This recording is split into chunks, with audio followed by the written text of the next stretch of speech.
Name is Abdiel. Occupation is angel. And affiliation is with the One Podcast.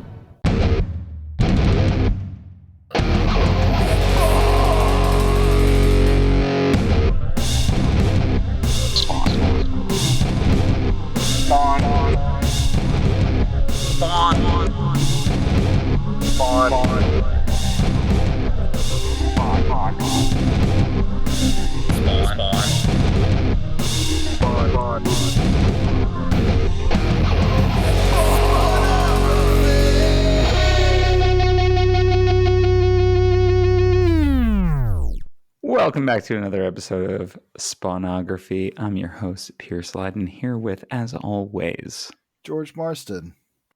And we're getting into some issues today. We are. You know, it's good to be back recording.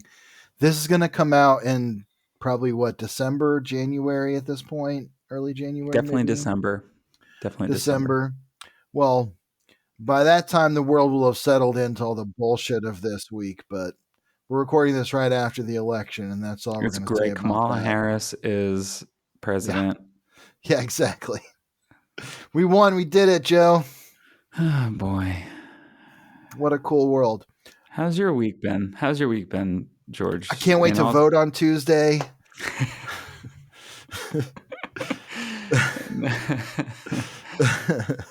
You know, I've been holding together. I'll say that. I've been doing fine. I made beef stew for dinner tonight. It's been a little rainy and stuff here, so I turned up the old Instant Pot. That was fun. But as all things with ADHD, when you read the time frame of a recipe, you have to add 20 minutes in, because no matter what I'm doing, like no matter how long it says it's going to cook, if it says it's 15 minutes a recipe, certainly it's going to take me at least 35 minutes. And I always forget that, just always looking around for a knife or forgetting where I put the fucking shallots or whatever. I will say that I'm not having a great week. No, I'm sorry to hear that. It is I'm having a psychically bad week, I think. Like, I'm having a mentally bad week. And it's not even specifically the election, because I think no matter how the election would have gone, I would have been having a bad week. Right. But the reality is that I engage with my local community. And unfortunately, my local community is not super great. Yeah, all the time. I withdraw from my local community, but it's kind of similar. I live in Athens, Georgia. I think I've said that before here on the podcast. And that is kind of a very tiny little blue dot in the middle of a big red rural area. Like, we are about an hour outside of Atlanta, and for about an hour in any direction you drive from Athens, it's really just rural and kind of developing communities and stuff. And they're very racist. So, yeah, I mean, a really disheartening thing about New York City is that, like, I live in a very red place. I think I've said this before, but also I'm a hockey coach, and you have to have a certain level of privilege, I think, to be able to afford to play hockey. I recognize that and I understand it. However, it's not like I just coach a bunch of white kids, and I coach for a not-for-profit that provides, we provide equipment, we provide a rink, even we have keys, it's locked up, and it's just disheartening, because I don't know that everybody that is involved in the league understands that everybody else that's involved in the league maybe sees the things that they post about. And yeah, that's tough. I've been having a bit of a crisis of that right now, where I don't know that the parents that are the parents of the kids that I coach and kids of the other teams that I play against recognize that everybody can see the things that they post. And I don't know. I'm wrestling with that. I'm wrestling with it. Listen, it's a rough time. dear listeners, this is a very fuck Donald Trump podcast, and I'm not going to edit that No, out. no, please don't. The very fuck Donald Trump, very trans, very left leaning podcast. And We're honestly, even if Kamala got fucking elected, it'd be a very fuck Kamala Harris podcast as well. It's a very fuck we Joe Biden podcast yeah. already. So that's where we live. That's where we operate. If you don't like that, I mean, it's kind of fuck them all. And I don't mean that in a centrist, they're all the same way.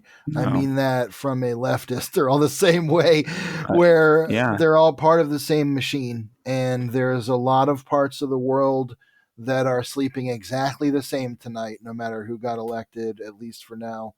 And it's, yeah. we've had an opportunity for change. We didn't have an opportunity for change in this election. We had the opportunity to hold somebody who might actually listen, Yeah. hold their feet to the fire. We didn't get that. We now have. I don't know that I've said it on the podcast before, but I've definitely spoken to you, George, about it. The only time that I've felt very encouraged in my adult life as somebody who can vote is during the protests in 2020. Mm, I was somebody that was going to a lot of protests. I've had, police officers bum rush me in riot gear. yeah. That shit's scary as fuck. But in those moments, I still felt like what I was doing was important, that what I was doing was maybe going to help. And, by the time that this comes out, and maybe I cut this all out, but by the time this comes out, who knows? But Yeah, we'll have been dealing and sitting with this for a little while now. So, yeah, it's a if you little skip raw. through the It's a little raw last like right now. couple minutes of us talking about it, that's fine. Yeah. Honestly, yeah, I think it's it's important just to sort of talk about it because I think I want people to know where we stand. oh, absolutely. I just mean, if you're sick of hearing about it, I don't blame you after a month in. Yeah, Um, yeah, yeah, yeah, yeah. but that said, take care of each other because that's the most important thing we can do and that's the biggest thing that we have is It's the that only thing we have. we can't necessarily change what's going on in the country as a whole, but we can look around and change what's going on in our families and our communities with our loved ones. And that's how things are going to stay sane for however long this is going to be. And Yeah. like Pierce, you talked about how you work with kids and stuff in your community. I think it's important, I know that you've had a hard time dealing with some of the realities of the people that you have to be friendly with and talking to and making that space for in your life as a result of Mm-hmm. that. But I also think that, I said this to you before, kids need people in their lives that aren't their weird, shitty parents.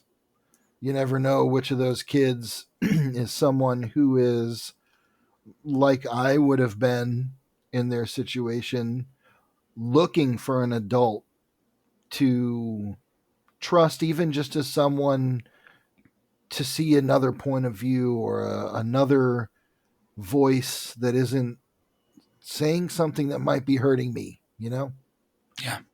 No, 100%. Yeah, it's an odd thing to kind of parse, but I'm kind of working through it. I had a bit of a crisis of not crisis of confidence. I think that's usually what we call it, but I'm not not confident.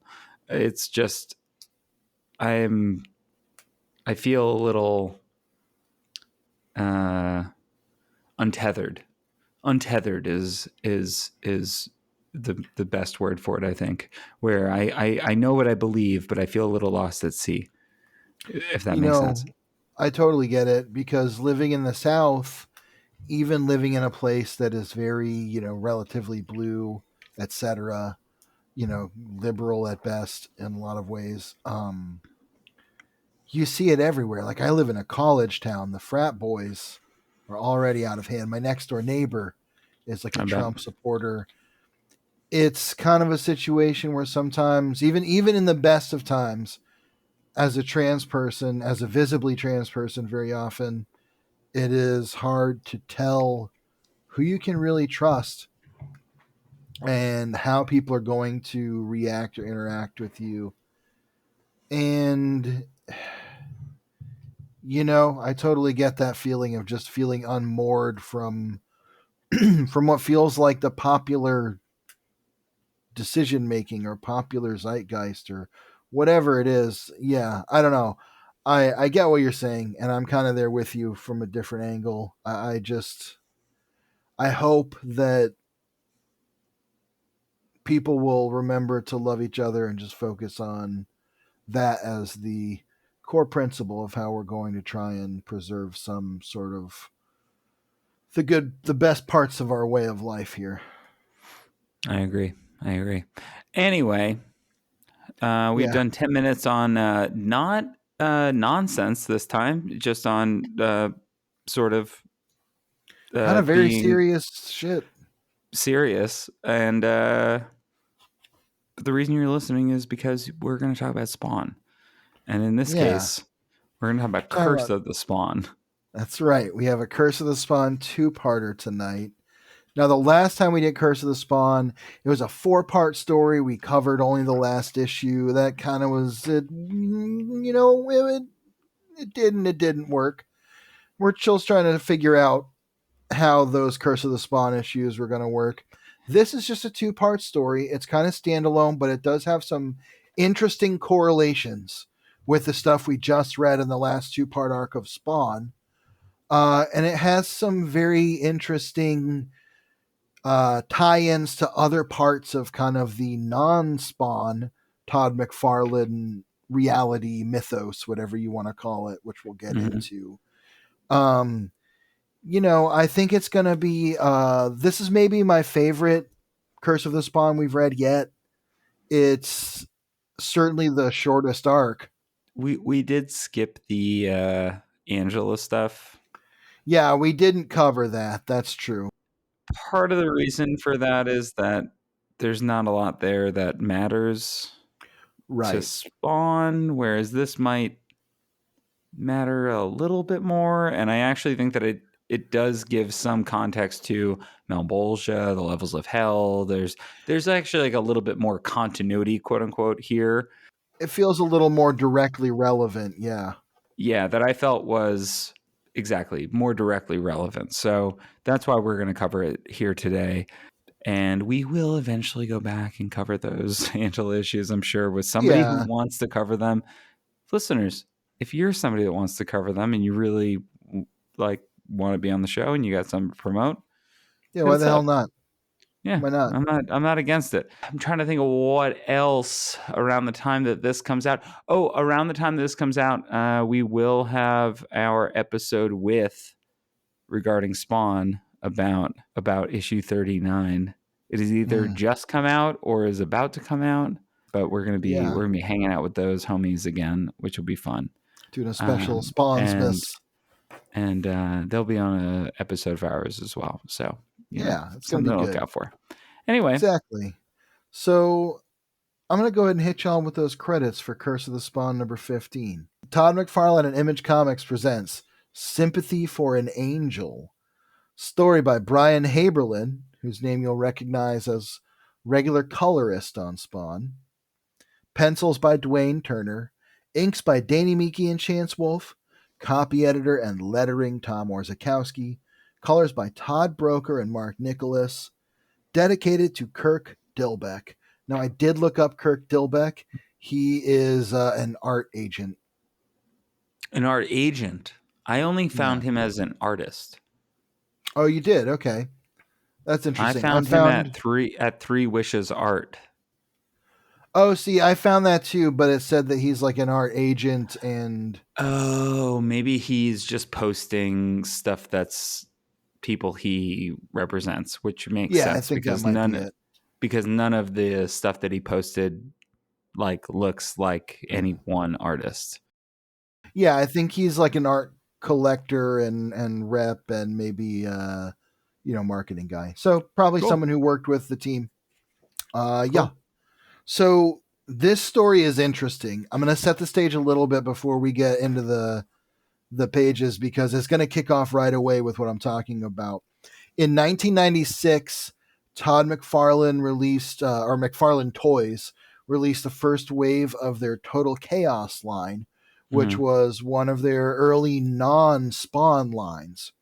It did actually feature the character of Al Simmons, not Spawn. It's where they chose to put in a like soldier Al Simmons figure. Oh, really? But yep, but for the Oh, I most didn't know part, that. it's a cool figure too. But for the most part, Total Chaos was kind of the McFarlane Toys team's attempt at creating their own line, kind of in the style of like an 80s toy line where you'd have, your good guys and your bad guys and your different archetypal characters. Total Chaos was cool because every character kind of had a different theme, some of them more successful than others. There was some of the characters that will appear in this. There's Poacher, who's a giant elephant guy. There's a big rhino guy whose name I can't remember off the top of my head. I'm going to look this up real quick because I can't remember their names off the top of my head. But there's a whole line of Total Chaos characters that are unique to this kind of toy line.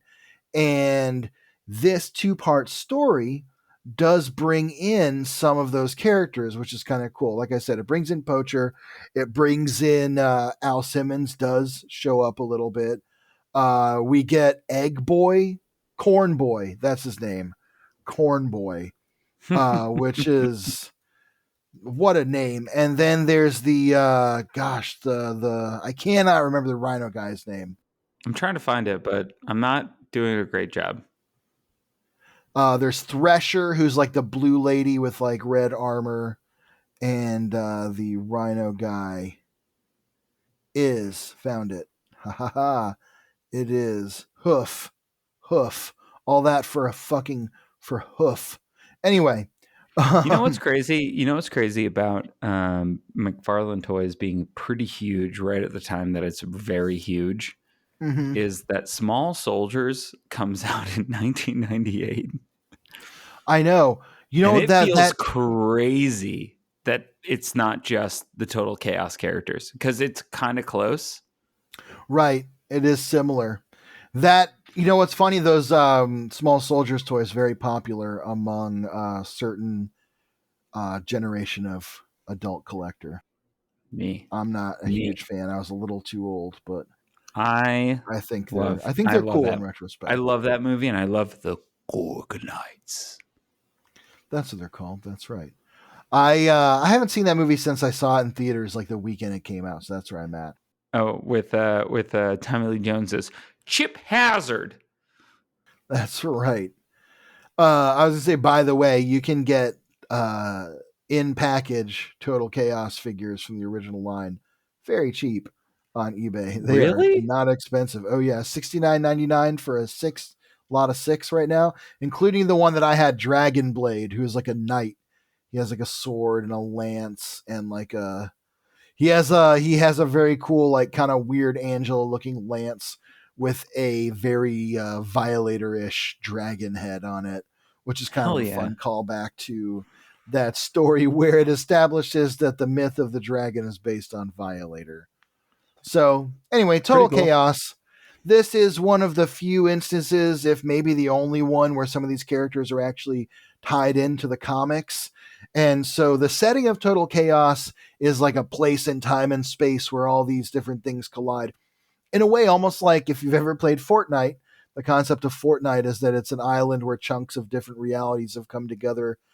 Battle World, another good analogy for that. Just a place in time and space where the junction of these things come together. I think also it's a little bit of the like restaurant at the end of the world type sort of Yeah, Douglas that's Adams the like vibe in this yeah, story for sure. Because this yeah. story takes place, it starts out, Everywhere but nowhere. yeah, the place, an asteroid field deep in the cold heart of space. And it just goes on to explain that for those in the know, this is where all points in the universe twist, turn, converge, and get hit in the head with a rock. You can get anywhere from here, but to get here, you've got to have some serious juice. Um, you know, we've talked about, I know I've brought up before at length in at least one episode for like 20 minutes, we talked about 2001 A Space Odyssey. Mm-hmm. And if you've read the book 2001 A Space Odyssey, there's a part in the journey where the capsule that the astronaut is in, I can't remember his name off the top of my head, Tom or whatever, he gets shunted into this kind of sorting zone, almost like a bus depot for like a cosmic sort of superhighway where he winds up on the outside of space and time. This is very much that kind of thing, like the intersection of all different aspects of space and time. It's a series of tubes, much like Al Gore's internet, but at the center of it, and that's what's depicted here. At the center of the tubes is the Badlands Saloon and Grill, I like that it's which and is, grill. that's the thing I was about to say, is the and grill is great. Like, just because, It makes it like an Applebee's. well, it goes on to say it has the best neutronium crab eggs and margaritas this side of Orion. So the margarita, a famous drink in all parts of time and space. I do not drink. Last time I had margaritas was an event years ago when I did drink. It was during New York Comic Con. I I was there. was. You might have been. It might have been before that. Well, anyway, I was there with a guy who used to be an editor at the site I work for years and years ago, whose name I won't mention because fuck that guy. And because the thoughts and opinions that you Yeah, have on this show just do not reflect my employer, Newsarama or Games Radar or the Greater Future Inc. branding network, whatever the fuck. But anyway, he insisted that I drink margaritas instead of a beer. And I, being susceptible to peer pressure and having really just wanting to be drunk, I went along with it, and it wound up with me getting into a screaming argument with him about whether Kermit the Frog would cheat on Miss Piggy. Kermit the Frog would never cheat on Miss Piggy, but Miss Piggy would definitely cheat on Kermit the Frog. Here's why Piggy would never cheat on Kermit, or Kermit would never cheat on Piggy. He barely has time for her. Right. Sorry, this is a stupid sidebar. Did you like the Muppets, the like Office style Never saw it. TV show? Oh, highly recommend. Okay, I'll check it out. It's I like maybe Muppets. it's maybe like 8 episodes. Has one of my favorite jokes of all time, I which think you've is told me this. You might have said this on the show before, but go ahead. great. Then I'll say it again. Which is which is that the premise of the show is that they all work for Miss Piggy's late night show, and Kermit is the showrunner. And I think they've broken up right before the like when we are engaging with this, and she has to go to the Golden Globes and needs a date. So there's a cold open where all the writers, instead of writing jokes, are trying to figure out who she can go to the Golden Globes with. And somebody brings up Keanu Reeves and they like pin it up on a board. And Kermit goes, "Throw everything you got at Keanu." And New Zealand. New Zealand throws a fish. That's my favorite joke of all time. New Zealand. It tickles me even now. I'm a real sucker for like a pun name like that. I love Like New Zealand. in the land of make believe for Mr. Rogers is Donkey Hody. I love all Mr. Rogers shit. Mr. I think Rogers, it's really cool. Mr. Rogers is the best. So Michael Keaton got his start on Mr. Rogers. Did you know that? I didn't know that. Yeah. I now want to go back trolley. and find that.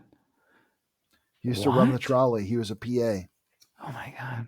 Oh well, Yeah. okay, so you couldn't see him. All right, No. good. Well, at least I Yeah. didn't see him and didn't know. No. I will say that we are definitely avoiding talking about these two issues. They're not bad. I'm No, going to say they're this. not I'm going to say bad. this. We're getting distracted, but they're not. These are not bad issues. They are interesting issues that do interesting things that have almost nothing to do with Spawn, but they They're a have a little bit of little fun. bit to do with Spawn, and they're kind of fun. They also move pretty breezily. We get Yeah, into the bar and grill and we meet Poacher, who is the elephant guy from the Total Chaos line. He's the super cool bartender. elephant guy. Super cool elephant guy, kind of Loxodon D&D vibes. So basically, he is here serving up drinks, and this new kid comes in, and he wants the strongest drink in the universe, which is The Borellian White Borellian Lightning, White Lightning. which sounds like it's cocaine. Sounds like Han Solo's done a couple of lines of Borellian White Lightning in his day, trying to make that castle run in only 12 parsecs. If you need a shortened space, you take some Borellian White Lightning. You know, one of the things that I think that I overall like about these two issues is that they do pull on a lot of the kind of shit that the readers of Spawn and Curse of Spawn probably like. We Yeah, get they're kind of we get D-Sex, we get the Borellian White Lightning, we get this is essentially the Mos Eisley Cantina, sort it's of. exactly, and it's the Mos Eisley Cantina populated by characters from Total Chaos. Yeah, and so there's a little bit of like, oh, hey, that guy, like I get it, sort of.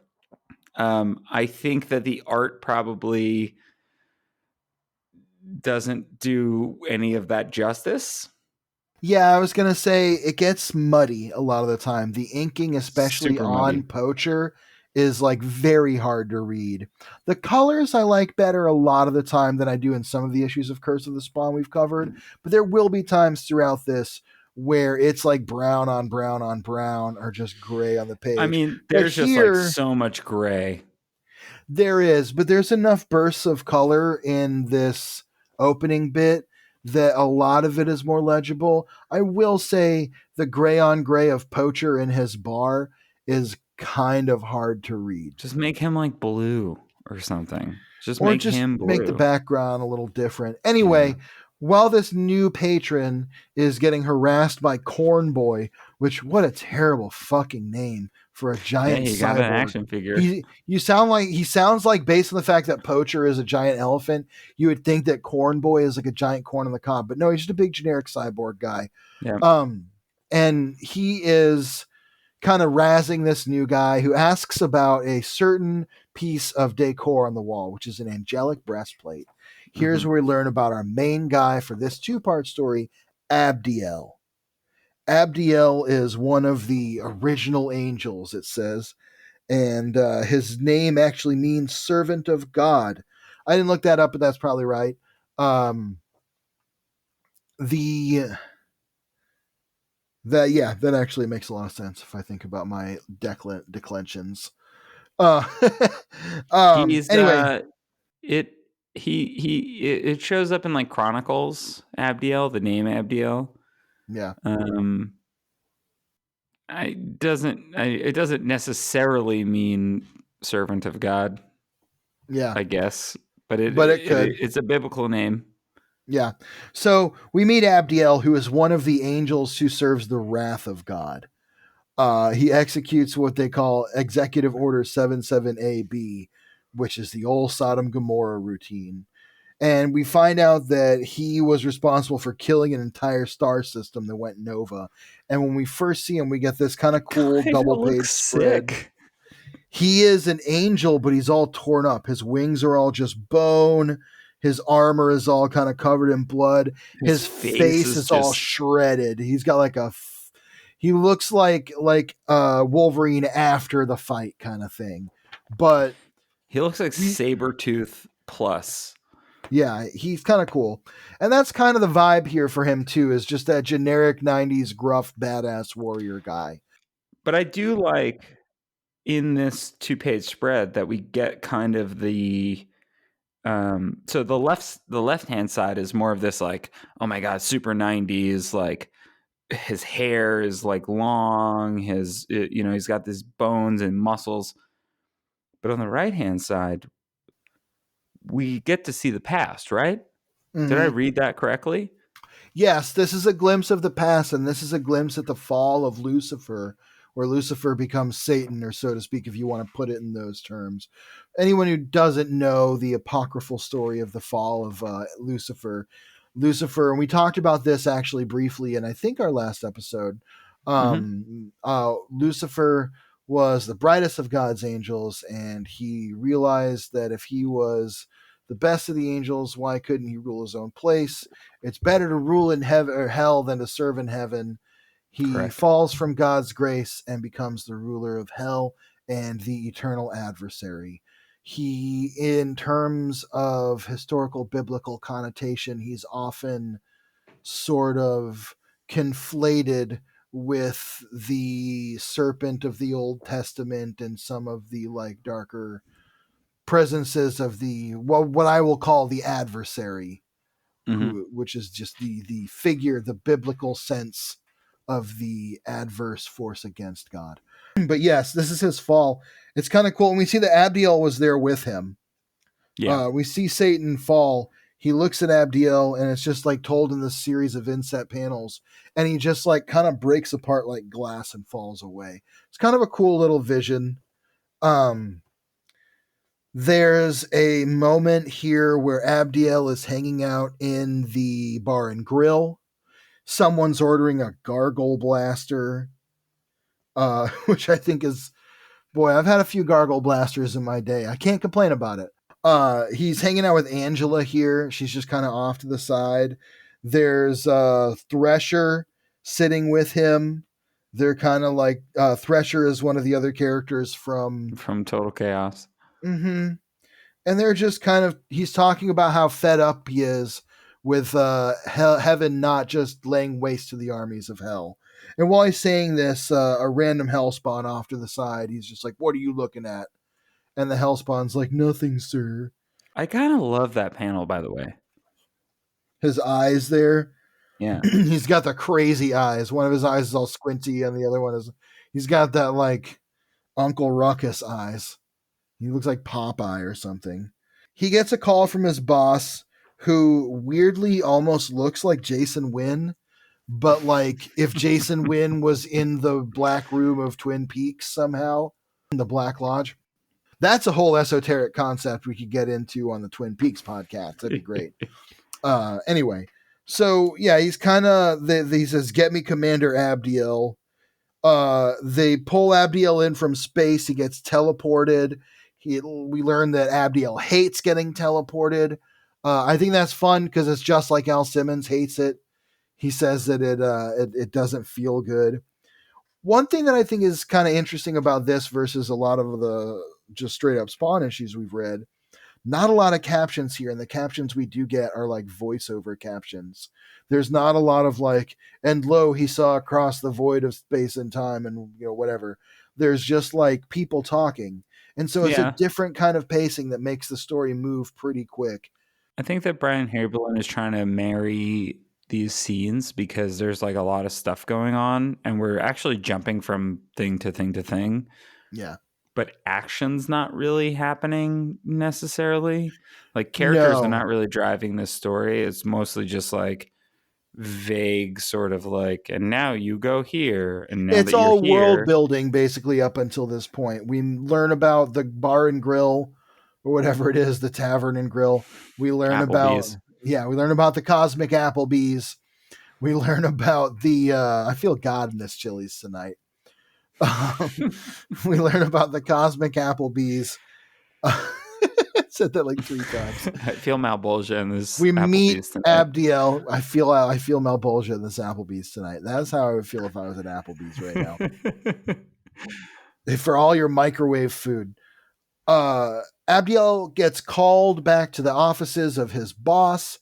He's called Commander Abdiel. Now, this is one of the like subsidiaries of God because there's a strict hierarchy, of course, who tells him that they want him to penetrate into the 8th realm of hell to take on none other than Malbolgia in order to stop Malbolgia from turning a specific soul into a hellspawn. And that soul is Al Simmons.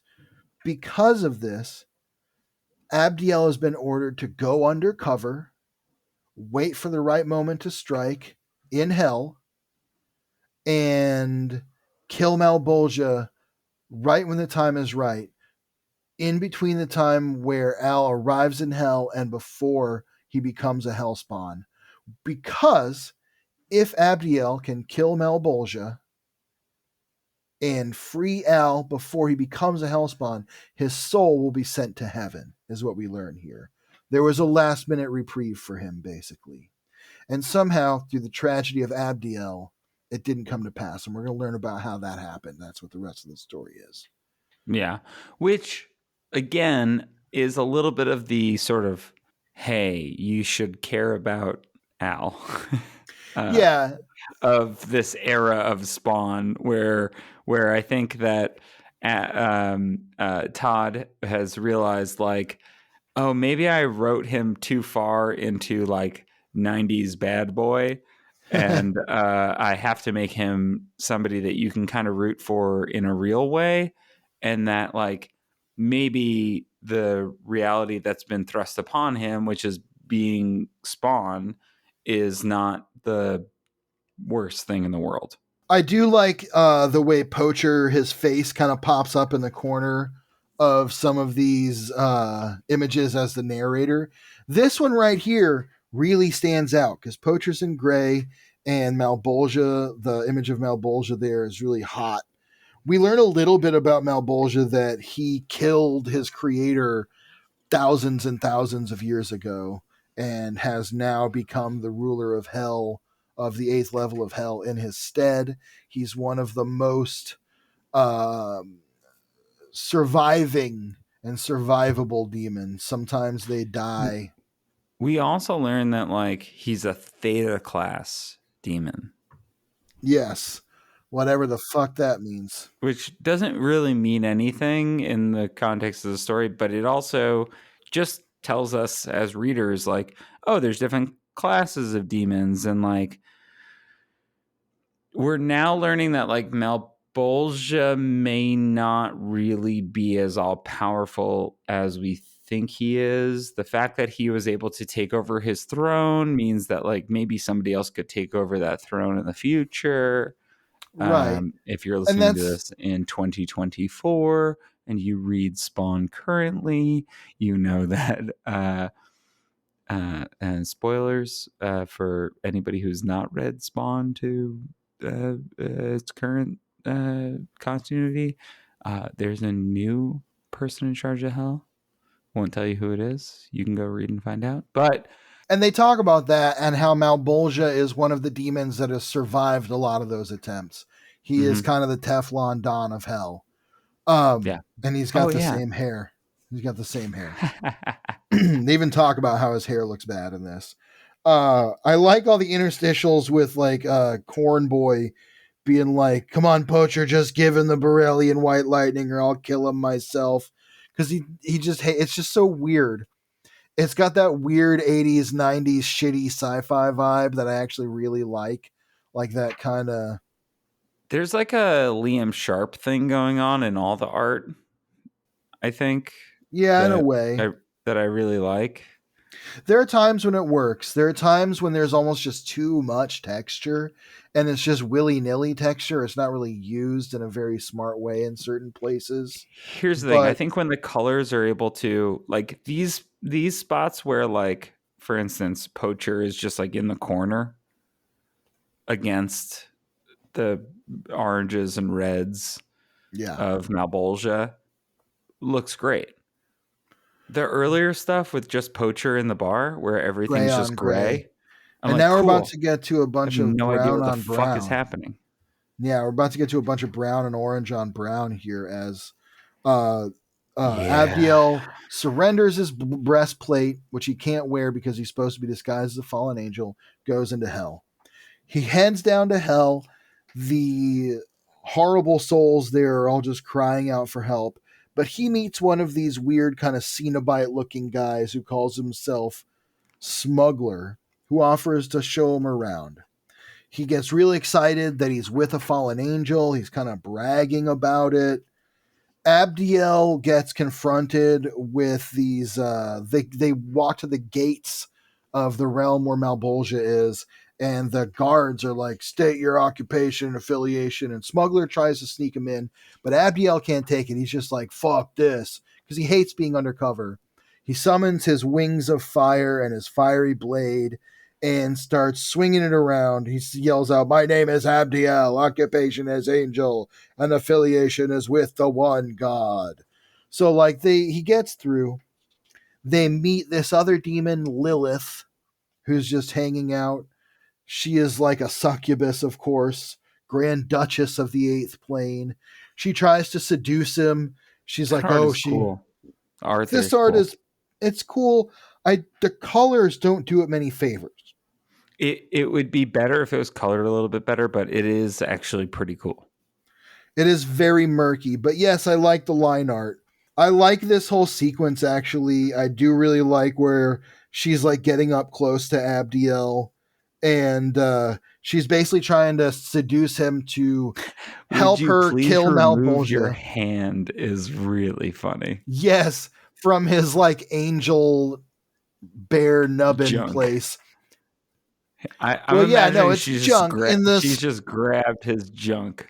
It's a full handful. In the Spawn universe, we know that angels, because Spawn and Angela were able to mate, they are not like in the Bible or whatever, or like Dogma or others, where they're like Barbies and Kens and have just little nubbins of nothing down there. Um, but yeah, she's like trying to seduce him. She wants him to help her kill Malbolgia and take over the Eighth so they can take over all of hell and then take over all of heaven. And he's like, "Yeah, people have tried that before." He gets a psychic communication from Cherior, his Shirior. It's Cherior. Sharior, yeah.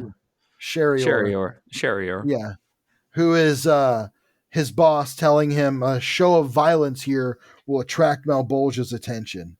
So he is like, "Fuck off." He kind of casts her aside and smacks her, and she's like, "Fine, if you want to play rough. I always wanted to know if Angel could really take it as well as dish it out." Smuggler's like, "Oh, mama," and he jumps away. She starts blasting him, but he goes face down, ass up, and pulls out his fiery sword and his wings and basically vanquishes her. I love that there's this part here where what he's doing is he's flying into the air and diving on her with a sword, but it's very ass Does clap, centric, clap, clap, clap. and And it's his got that ass is clap, out. clap, clap because it's exactly right. Them cheeks are clapping. That's exactly what I was going And to it laugh ends at. with who now? Yeah, someone says clap, clap, clap, And then the and next page starts with a clap. clap. "Greetings, I am Malbolgia. I heard you were looking for me." Uh-oh. And that's where it's to be continued. So we'll pick up with Curse of the Spawn number 16. Go ahead and hit you with those credits. Todd McFarlane, Image Comics presents Sympathy for an Angel, Part 2. Story by Brian Haberlin. Pencils by Dwayne Turner. Inks by Danny Meeke. Copy editor and lettering Tom Warzakowski. Color Todd Broker and Mark Nicholas. Dedicated to Robert Simpson and Kyle Baker, two black comic creators. Kyle Baker is, of course, a fantastic cartoonist. Incredible, yeah. Yeah. One of my faves. Yeah. So I don't go know ahead and Robert hit. Simpson, though. I looked him up. I'm not as familiar, but I believe. Let's see. What were some of his credits that I found? Robert Simpson Comics. He is currently a senior editor at Lucasfilm. So Oh, at the time, okay. he was probably a comic editor somewhere else. So he Yeah. does a lot of the Marvel Star Wars comics and stuff right now. He's Oh, editor wow, on amazing. those. So, and Kyle Baker, if you want to read one thing from Kyle Baker, I would say it's either Plastic Man or Truth. Yeah, both really good. I mean, a lot of his stuff is fantastic, but those are kind of the two like seminal works of the genre, certainly of the superhero genre that he Also, is. it's from Queens, baby. It's That's from right. Queens. Him and Just Spider like Man. me. Just like me and Spider Man. That's right. Just like you and Spider Man. Jack Kirby from Queens or Brooklyn? I'm pretty sure he's from Brooklyn. I'll go ahead and read that Curse of the Spawn 15 summary. On Yeah. a little known asteroid field at the Badlands Saloon and Grill, Poacher relates the story of how the first angel, Abdiel, was selected for a mission to penetrate Malbolge's realm and terminate him. After Abdiel's mission briefing and initiation into a fallen angel's disguise, he's thrown into hell. Once there, Smuggler eagerly volunteers to be Abdiel's guide to lead him to the Malbolgia. Along the way, Lilith, Grand Duchess of the Eighth Plane, tries to seduce him and is greeted with a brief but fierce battle, which attracts the attention of the Malbolgia. Before we get into this, I just want to say one thing about this two-parter that really makes me think about Spawn and the success of Spawn is a lot of the time when you're just like walking around in hell and it's like there's crowds of lost souls and there's like Smuggler and Malbolgia Been and there. these kind of these kind of generic archetypes of characters in this kind of generic archetypal setting, it starts to feel like, why the hell should I care about this version of this? And then this two-parter has a little bit of that because it's kind of like, yeah, Smuggler and Abdiel, okay, they're kind of doing whatever. They're doing stuff we've seen Al Simmons do before. But what that makes me realize is how successful Al Simmons is with it and how successful Spawn is with those elements, even when sometimes we are maybe critical of how they affect the pacing of the story a little bit. We tend to respond well to how they fit into the mythos. This Spawn doesn't feel like a bunch of generic biblical names walking around in a generic cave of fire. I think when you look at something like Ghost Rider, for example, kind of similar story to Spawn, right? Guy dies, is given a True. second chance, becomes an agent of Becomes Nicolas hell. Cage. Exactly. Those comics, a lot of the time, you are hard pressed. You would be hard pressed to name a great Ghost Rider story, really. And there are sure some, and there are great Ghost Rider creators, I'd say, creators that kind of define some of what we know. But Ghost Rider, what works about that character is only vibes. That character is cool because he's on he would look cool on the side of a van. You know what I mean? And that's Mm-hmm. not to besmirch like the Vans. creators or Vans by any means. It's just that the work that's been done with the character since he was created is kind of just nonsense. It's kind of just there. Spawn, kind of as a counterpoint, is a very similar sort of thing, but it feels more memorable to me. And I think part of the reason is what you were talking about with Todd McFarlane often taking the time to make Al Simmons feel human and real and have that tragedy and the tragedy of his fall as Mm-hmm. part of what makes the story so interesting and so driving. And I think that's what makes it work. I would actually say that the most similar thing that does a most similar run that does a same kind of thing and is a creator that has obviously taken one from Todd is Donny Cates's Venom. Okay. having just read a whole bunch of that shit, Ugh, I I man. understand your It has feelings, its fans. People respond to it in a strong way. but I think what here's the thing: Venom was just vibes for a really long time. Venom now has backstory and things that matter. And Eddie Brock has a kid, and the kid is maybe Venom and whatever. Yeah. You don't have to like it. The reality is that those things exist now, and that I can see that for Donny Cates, a man who straight up called, I think the first arc of crossover is called Kids Love Chains, and I'm pretty sure Spawn is on like the fifth cover Yeah. of the 5th issue. Yeah, he learned something there, you know? Yeah. Here's the thing. I'm a simple person. My enjoyment of Venom is I like when Venom is a villain, and I like when Venom is a Spider-Man villain. I also wasn't super into the Lethal Protector, but I do agree with you 100% that whether I like it or not, a lot of Venom fans think it fucking rocks. And it has certainly become a definitive and defining aspect of what Venom is in the character's place, like in comics and stuff. So I'll give you that. I'll give you that. I To me it's nonsense, but maybe that's part of the fun for other people. I just do think it's fun that the guy that created Venom ended up becoming creating the uh, sort of roadmap for what Venom could become with Spawn in a way. Yeah, that's In a way. interesting. In a way. I think that recursiveness of it is very interesting. I might be sort of Well, no, I don't think it would be out of the realm of out of line to suggest that Donny Cates very famously an appreciator of 90s comics, a lover mhm, of that era, as true. are we all. I mean, you and I do a podcast about the like quintessential 90s comic. So far be it Long from me to shot. make that sound, yes. Far Okay. be it from me to make it sound like I'm casting a stone with that. But I would say Long Shot more of a It's an quintessential 80s 80s. comic in a Yeah, I way, was gonna yeah. say. Yeah. So we're right into the second issue now. Yeah. But that's okay. It's going to breeze by a It's little fine. bit It's a because breezy one. we open learning that it's now been 6 months since that last page. I thought this was going to open with with Abdiel fighting Malbolgia. Nope. Nope. Doesn't. It's him being underground incognito as a fallen angel and one of Malbolgia's lieutenants for 6 months. And this opening scene is Violator, actually. Okay, let's skip ahead. That's exactly the first caption. It's a great. That's right. That's right. Okay, let's skip ahead.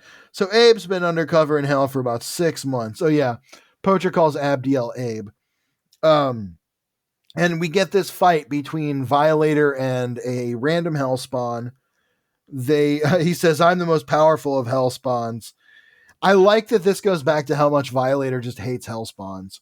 But Yep. as they're fighting, they both clear out, and even Violator is like, oh, geez, yes, sir, absolutely no problems here, sir." When Abdiel comes up and chastises them, because they do not want his sword of heavenly fire to unmake them. And they agree to have poker the same time next week, which is the most Violator shit in the world. I actually kind of love that. I like that So Abdiel shows up like he's a fucking. I don't know. He's just gigantic. Like he looks he's a like berserk. Conan. Like he's in like Berserk or Conan. Like he's just Yeah, huge just the with a sword. biggest fucking guy in the universe. Yeah. He's like massive. And he's still got Smuggler with him. And they're kind of just palling around while Abdiel does his rounds for doing Malbolgia's dirty work. The whole time he's complaining about it. He hates it. He goes to an audience with Malbolgia where this is full on like Malbolgia from fucking the Bronx here. This is Tony Malbolgia. Uh, he is Tone just kind of Bolgia. hanging out. Yeah. He's hanging out with some of his underlings who are trying to get him to smoke their new brand of brimstone. I have a question for you. We haven't really talked about Dwayne Turner's art in these 2 issues. What do you think of it? Because I actually think he does a really cool Malbolgia. I I was think going all to say the the hell Malbolgia, stuff is really his cool. Malbolgia is my favorite part so far. I think the coloring and inking just aren't doing I it don't think any it serves him favors. well, but I think that I think if it went with like a more like Mike Mignola, like more blacks, Yes. it Yes. would be Stronger, so sick. bolder. That's how it looked when I looked back at some of Sovereign 7 with Chris Claremont, incidentally. Yeah. That's kind of how it looked. It was a little bolder, a little heavier. Not for nothing, he was inking himself on that. And the colors were also a little flatter. It looked great. Obviously, a different vibe, but it made me realize looking at that how much really Danny Meeke and even Chance Wolf, who we love on on Greg Well, Capullo. there's moments where I really love Danny Miki though. Or no, sorry. Well, both of them because it's hard to tell when. But this close up on him with the zwamp Yeah, and the as I he want a fries the guy. privacy. That's a Chance Wolf. That's a Gonna say the Chance. same thing. Gonna say the same thing. These pages look Oh, very Chance Wolf to me. The textures are pulled back a little bit, which yeah. works better. Those Danny Miki lines, he really packs it in, especially in those gritty like space bar and grill or whatever. Here it's pulled back a little bit, and there could be some of these might be Danny Miki. I don't know, but it just looks great. And I do also fucking Malbolgia just straight up chiefing out of a fucking French horn, smoking weed out of what looks like a Christmas decoration, straight up. Like Hell yeah, he's dude. just blowing it. He wants to meet with Abdiel, really just to sow seeds of doubt in him. He's asking him what he was before he was a warrior, before he became an angel. He says he was a poet. He was the first angel, so that had to be pretty early. And he asks him to read him a poem, and he says no. Um, A weird little thing that I really like is the regen uh like lettering. Do you yeah, see yeah, that? yes, I just think it's like a fun little like yeah. As you see, yeah, like it's not he onomatopoeia because that's not the sound that it's making, no, but it is just sort of like a it's very cute in a way. It's almost like yeah. it's very like fraction Hawkeye almost. Yeah. But it's also like blink and you miss it. Like you could Yeah, completely ignore that, because but he that thing fried the is guy. He fried one regenerating. of his servants who Yeah, wouldn't leave him and he's alone. regenerating, and it just says Regen, regen. regen. Just to clarify the art. And so, basically, they have this conversation where Malbolgia, impressed by having a fallen angel in his ranks, is kind of just like asking him all these questions about heaven. And he makes a point that I kind of made in the last episode where he talks about the difference between the hierarchy of heaven and hell, where he says, in hell, if you can get away with something, you do it. It's might makes right every minute of every day. They have a clearly defined power structure, but it's all hands on and it's all dirty. Malbolgia is getting his hands on all of this, Hmm. whereas Abdiel is becoming increasingly frustrated with the very bureaucratic hierarchy of heaven and the forces of God, where they are constantly passing the buck and telling him to wait and just have blind faith and do what someone else says. If you say jump, you say how high. And you see that difference in the characters. It's actually a really fucking great bit of characterization that I like here quite a bit. This is maybe some of the most effective writing in this two-parter, where Malbolgia, being very broy and conciliatory and stuff with Abdiel, is kind of sowing a seed of doubt in Abdiel. And Abdiel, through the whole thing, is wondering, does Malbolgia know that I'm undercover here to fucking kill him? Does he know that I'm still part of heaven's hierarchy? And it's a really cool little thing. Uh, he gets blasted back to heaven. They tell him, you know, just keep waiting. A. Simmons is on track to arrive any day now. What you need to do is like I was explaining at the top, his job is to kill Malbolgia before he can turn Al Simmons into a hellspawn and let Al go to heaven. Have Uh, we also really explained that Abdiel looks insane? yeah, we talked about how his face is all fucked up and melted and shit. He does not regenerate. Like he His does like not look he's got like a and Two Face kind of like face. Angela is an angel. Abdiel is a Two Face kind of situation. He's almost more monstrous as an angel in a way, which I kind of like. It grows on me over the course of the issue. It's very kind of 90s badass, I like, think it helps little him blend generic. in. It helps him blend in with the forces of hell, so I can understand why he was kind of tapped to do that. I really like the big wing, like bone spurs coming out of his back, where you assume he might have had angelic wings one time, but now they're just made of fire. 15, I didn't love the art. 16, I like it. It's getting better. There's a really cool shot of a poacher in this. Couple cool In the shots of him here. foreground. I still think the inking is just so busy that you don't really get an understanding of the texture it's meant to convey. See, I think the inking of Poacher when he says, "Oh, want a drink?" The inking there is so good. It looks cool. I'm still just gonna say I think it could be I pulled back a little bit, I think the rest of but the page is it's bad. very legible there, though. At the very least, there are times Poacher, whose elephant skin, he's got that pachyderm skin, is rendered in this very like pebbly way, which is technically accurate, but the way that it's inked, it's just kind of a. Yeah, I think the rest of the page makes it look worse. And I think that's partly a coloring thing and that's partly an inking thing, but I think it's mostly a coloring thing where if you had changed out the coloring on either him in the foreground because he's so big as part of the foreground or just changed the background a little bit, it would have been better. And it, however, the art is worse moving forward. Yes, I do think so. I just think sometimes the inking gets too muddy, too textured. The texture needs kind of untextured space to let that text to. I'm going to say texture one more time to let the texture breathe for it Say to it one really be more time. effective and to really have the texture come Perfect. across as it's meant to instead of just jumbles of lines. But Abdiel, I kind of like. He takes his breastplate from his boss. His boss is like, you can't wear it in hell because they'll know you're not a fallen angel. And he's like, I know, I Right. just want to give it to a friend for safekeeping. And his boss is like, I guess.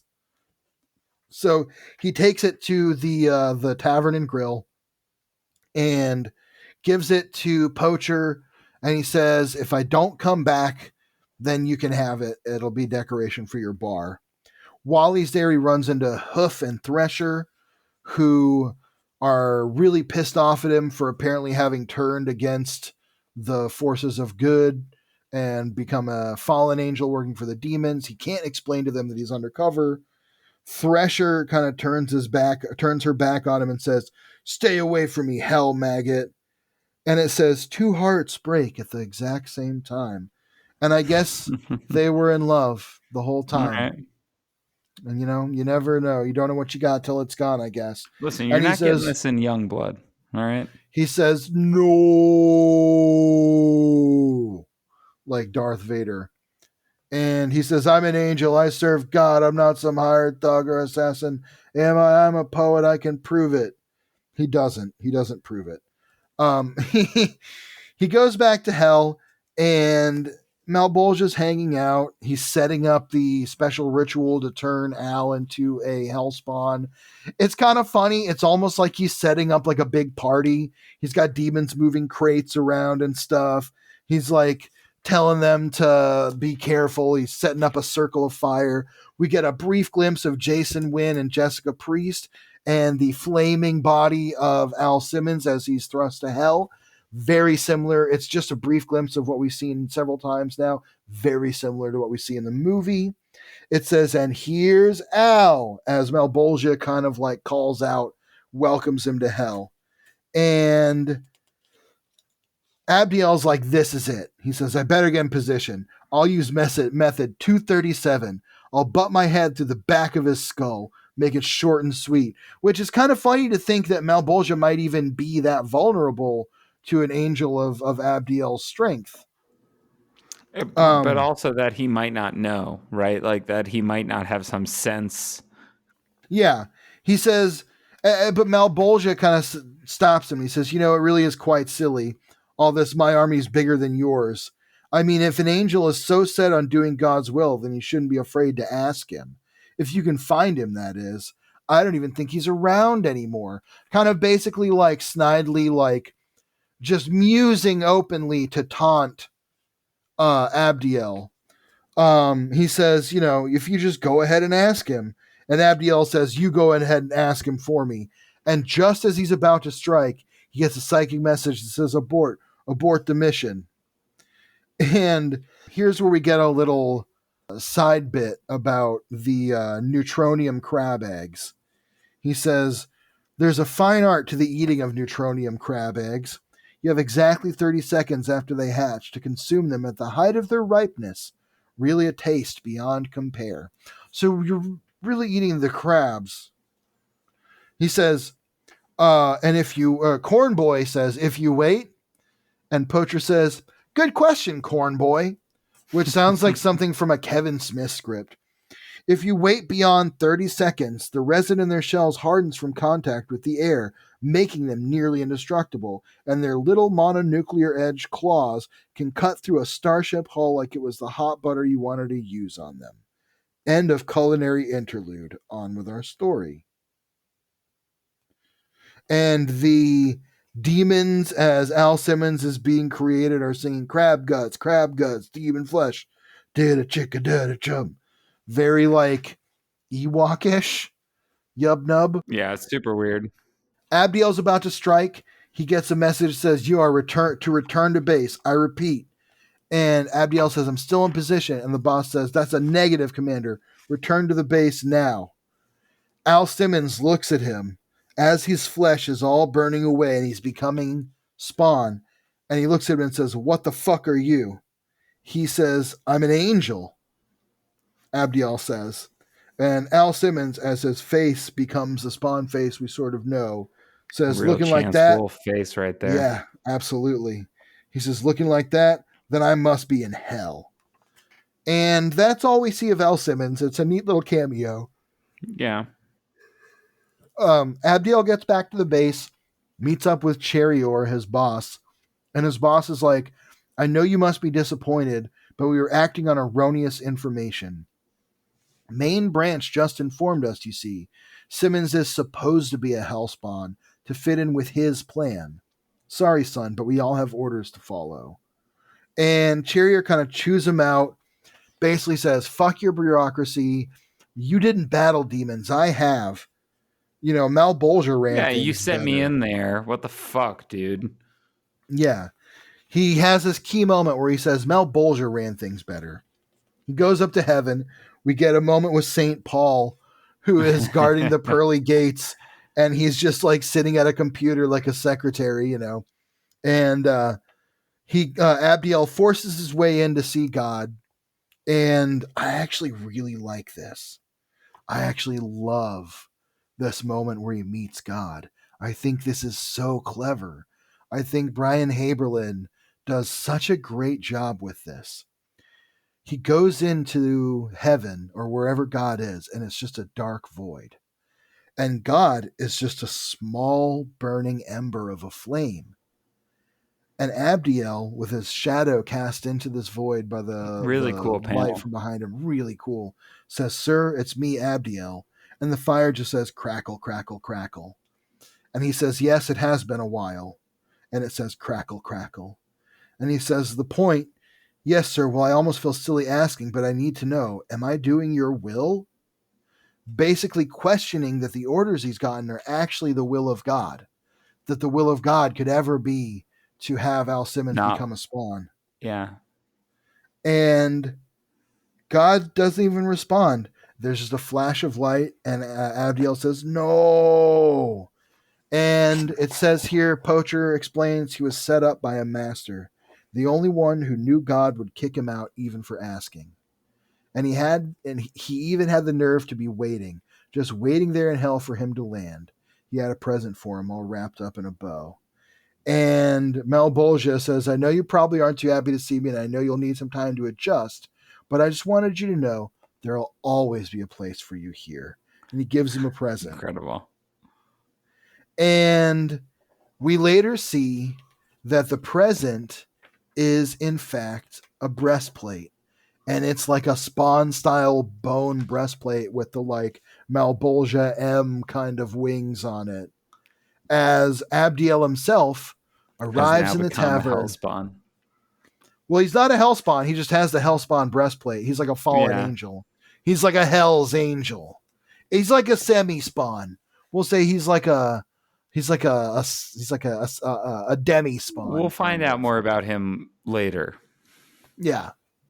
for sure. But a very cool sort of. Yeah, he comes back and he kind of meets back up with Poacher and they start to have a drink. And that's kind of it. You kind of just get the introduction to Abdiel. Abdiel looking kind of swag, I gotta say, with the melted face and the spawn breastplate. I kind of like Abdiel by the end of the story. Pretty cool, and also like not a bad story to introduce him. Like No, it puts him very much in the context of what we've already read, and I'm happy to have this little aside. I'm happy to it's a meet this new fun aside. guy because it's unlike Redeemer. Redeemer was just kind of random. Yeah. This feels like it is pulling on a lot of threads of continuity at this point. I like how they tied him into Al Simmons' origin. I thought that was kind of cool. Yeah. Overall, I thought it was a pretty cool character that grew on me by the end. I will say these two issues, I looked at the back matter, not that much really of interest in them, to be honest. I think the coolest part, let's see. Okay, we do get let's see here. There's some stuff about Curse of the Spawn 13 and 14. People just saying I thought it was great. One guy says, Esteemed Alan McElroy, I'm writing this letter to offer some of the first true criticisms of your writing. Because so far, the first every letter is like Alan McElroy is the best writer of comics. That's true. Like, it says, your stories ideas are simply incredible, but you use way too much narrative text. I mean, at Todd McFarlane, too. This really interrupts the flow of the comic. If you're going to have such detailed art in the book, let it do some of the work. Comics are a synergy between art and story, and you're kind of throwing hitches in the flow. The narrative narrative text takes about, say, 80% of the text in your comics. I hope that you will take this as constructive criticism instead of petty complaining, because I truly enjoy your writing. I don't think you are bad. Quite the opposite. I think you're very good, but you could be great.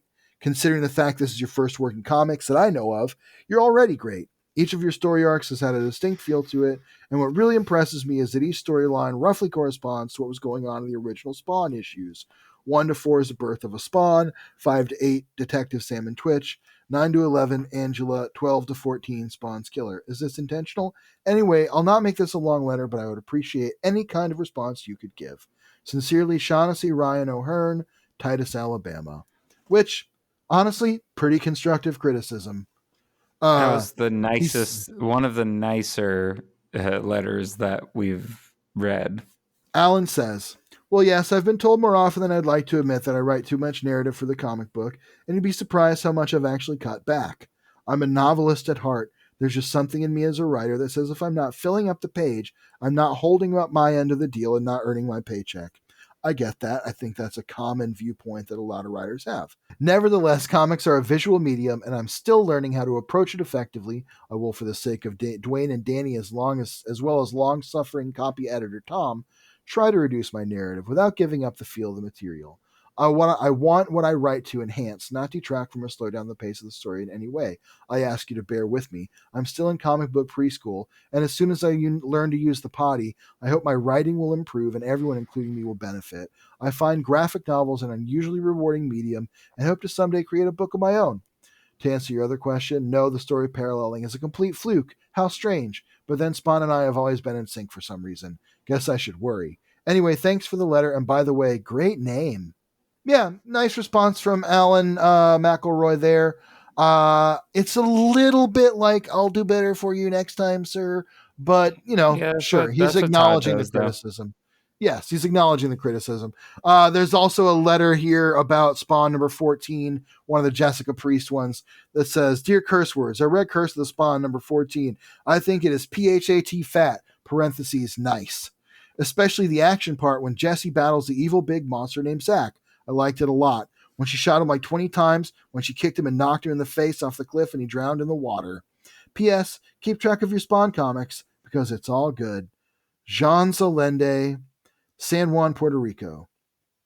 One piece of good news in this letter column, Brian Haberlin will be chipping in along with Alan McElroy. Maybe some more. So hey, also cool to see a colorist that gets writing duties.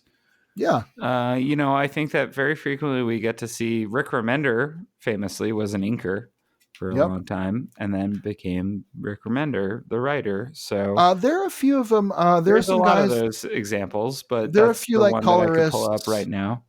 that made it out into writing. Made it I out. think there.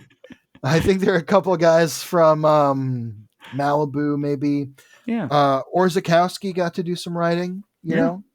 The back, very last page of Spawn here, Curse of the Spawn 16 is a ballot for the 5th annual Wizard Comics Magazine Fan Awards. Get your ballot in by February 27th, 98. Let's see what we've got. I'm just going to real quick read this out.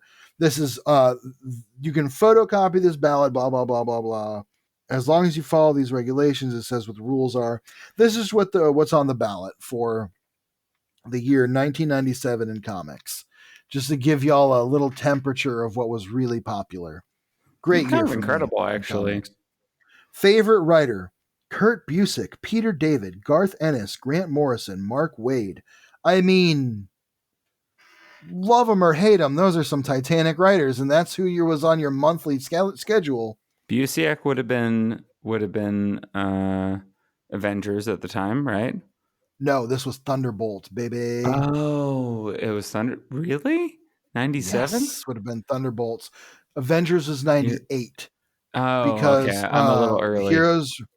Heroes Reborn started Is in 96. okay, so Peter David's not on X Factor yet.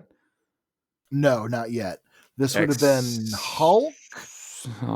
maybe right No, after his Hulk. Hulk is with Todd McFarlane, so that's that's earlier. He was on Hulk for a long time. He was on Hulk for like Yeah, you're 7 right. years. All right, so it might be Hulk. Actually, 96. This might have been when Peter David was doing Captain Marvel, and it was Janice Vell.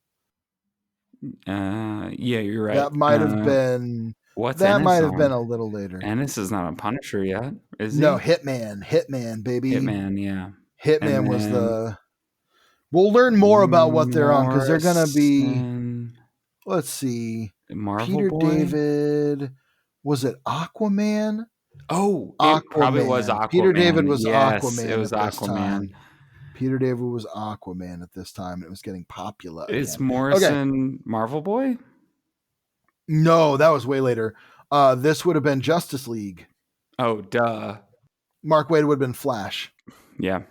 Favorite pencilers would have been Adam Kubert, Jim Lee, Joe Madureira, Mark Silvestri, Michael Turner. Adam Kubert would have been X-Men at this time. Yeah. Jim Lee, of course, would have been, I want to say, whatever his Wildstorm book was at this point. Yeah. Was it Divine Right? Not Gen 13. It might have been Gen 13 or Divine Right. We'll learn more about that in a minute. Mark Silvestri, definitely Witchblade.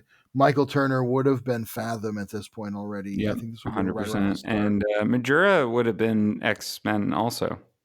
X-Men at this point. Yeah. He would have been not quite late enough for Battle Chasers. Yeah, this still would have been the height of his. This would have been at the end of his X-Men tenure. 100%. So, okay. We're going to learn more about the titles and stuff too, because they're all in here. Let's see. Favorite inkers: Bat, Mark Farmer, Todd McFarlane, Jimmy Palmiotti, and Tim Townsend. He's in there. Got to nominate him for something. Favorite painter: Joe Jusko, Glenn Fabry, Glenn Orbick, Jerry Ordway, and of course Alex Ross. I mean, the height of Alex Ross on all the cards. Yeah. Come on. Speaking of which, R.I.P. to Greg Hildebrandt. R.I.P. to both Hildebrandt brothers now gone. Some of the most formative artists of my childhood. The work they did on like the Marvel Masterpiece cards. They had some books that I loved as a kid, some painted picture books. Anyway, let's see. Favorite I will colorist. Say, though, Joe Jusko, a favorite of mine personally. Love Joe Jusko. Just truly love Joe Jusko's work. Mm-hmm. Definitely define the Marvel. One of the defining pieces of the Marvel universe for me. So yeah, absolutely. Let's see. Favorite colorist: Digital Chameleon, Electric Crayon, Liquid Graphics. Oh boy. Patrick Martin and Tom McCraw. Favorite letterer: Todd Klein, Tom Orzakowski, Clem Robbins, Richard Starkings and Comicraft, and John Workman, all great letterers. Favorite Yep. editor. This is an interesting one. Axel Alonso's Alonso. is at Image or Dark. No, he's at Dark Horse at this point, right? Has to be. He's at Image or Dark Horse. It's one or the other, but he's. Yeah. I think he's at Dark Horse at this point. Let's find out. Bravort has never not been an editor. I'm pretty sure he was a Marvel editor. Yes, he was born in a pork pie hat as an editor. He would have been doing Fantastic Four at this time and probably doing the Ringo. Oh, wait. Is that the Mark Waid run, though? Is that the Mark Waid Ringo run? No. FF? That's much later. FF would have been Heroes Return right now, or Heroes Reborn right now. You're right. Waid and Ringo was years after this. That would have been closer to the early 2000s. Like 2001, 2002. There was the whole Chris Claremont era, and then there was Scott Lobdell, and then there was Mark Waid. There might even have been someone between Lobdell and Waid. Let's see, what was he at? He would have been at DC at this time. Axel Alonso was doing Vertigo at this time. He was doing. I said Dark Horse or Image, and really it was Vertigo, which is he was doing Preacher. Marriage of those things, sort of. Yes. In a way. God damn. Vertigo titles Axel Alonso edited: Preacher, Black Orchid, Kid Eternity, Hellblazer, Unknown Soldier, 100 Bullets, and Human Target. Yeah, there's a reason that he became the Marvel editor-in-chief is because he actually has very good taste and knows how to hire talent. And I will argue for all time that the Axel Alonso era of Marvel Comics tried. They, just got bogged down by the end. Yeah. It tried. Had some great stuff in it too. Let's see. So the rounding out that category, Kevin Dooley, Archie Goodwin, close to the end of his life and the end of his career. One of the greatest editors of all time. Bob Harris. Again, another guy. Just one of the defining editors of the 90s, but not one of my favorites. Yeah. Favorite hero, Batman, Hulk, Spawn, Spider-Man, Wolverine. No surprises there. Favorite heroine, Catwoman, Psylocke, Rogue, Supergirl, Witchblade. They didn't make comics for girls or starring girls in the 90s. Favorite villain, Baron Zemo, Bastion, Darkseid, Doctor Doom, or Holiday. This was right after the Baron Zemo Thunderbolts turn. I was going to say it was right after that reveal, right? The Kurt Busiek, listeners, if you have not read the Kurt Busiek Thunderbolts run, it's amazing. Actually, what basically I think Dan Slott bases his entire career on, because you're not wrong. It is perfect. It's so good. It's so perfect. It will make you angry. I'll go ahead and say, yeah. Busiek, and of course, could not forget George Perez. Their Avengers is my all-time favorite superhero comic. Take that as you will about my basic bitch taste, but I love it. It's defining. So, okay, favorite villain, Baron Zemo. Zemo would have been because of Thunderbolts. Supporting character, Cassidy from Preacher, Commissioner Gordon, Franklin Richards, Moira McTaggart, and Oracle. Favorite ongoing series. Here's where we learn more about the taste of the people. Astro City, Incredible Hulk, which would have been Peter David. Yeah, definitely. J.A. Morrison, of course. Spawn. And Uncanny X-Men. And favorite one. At this point, Uncanny X-Men is like Lobdell, I think. It's got to be it's 97. No, yes. Lobdell was doing X-Men. Who was doing Uncanny? Was he doing both? It's someone. Someone was writing it. Good, whoever it is, because they're not on the favorite writers list. Favorite one-shot or miniseries, Batman The Long Halloween, Heroes Reborn, The Return. So yeah, this was right at the end of Heroes Yeah. Reborn. We weren't quite getting into Heroes Return just yet. X-Men Uncle Sam, Wildcats. X-Men Wildcats. Favorite publisher, I mean, how many are there? DC, Marvel, Todd McFarlane Productions, Top Cow Productions, Wildstorm Productions. They had to break Image into 3 to get 5 top. See, favorite comic merchandise. Wow. Dark Knight Returns 10th anniversary statue, Green Goblin bust, Harley Quinn action figure, Okay. Legion of Superheroes flight ring, Spider-Man web shooters. We're really getting into it. Favorite comic, TV, or movie project? This is very telling of the era. 2 Spawn things. The Batman Superman Adventures, Space Ghost Coast to Coast, Spawn on HBO, Spawn movie, Spider-Man the Animated Series. Oh, was this when DC still had the Space Ghost license? This was right before that. That was 2000. 99, Okay. 2000. Comics greatest moment in 1997. These are the options. The A returns to Captain America's mask in Captain America #7, because of course it was an eagle for the first 6 issues of the Heroes Reborn. Yeah. Marvel's Heroes return to the Marvel Universe. Heroes Reborn, The Return #4. The Return of Magneto, Uncanny X-Men #350. Superman wrestles the Angel Asmodel in hand-to-hand combat, JLA #7.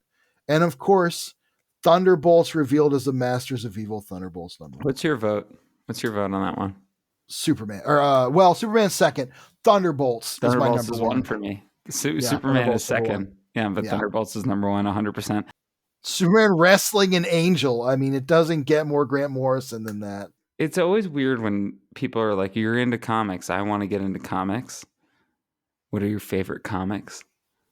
The one where Superman wrestles an angel. and then I have to be like, what's your threshold for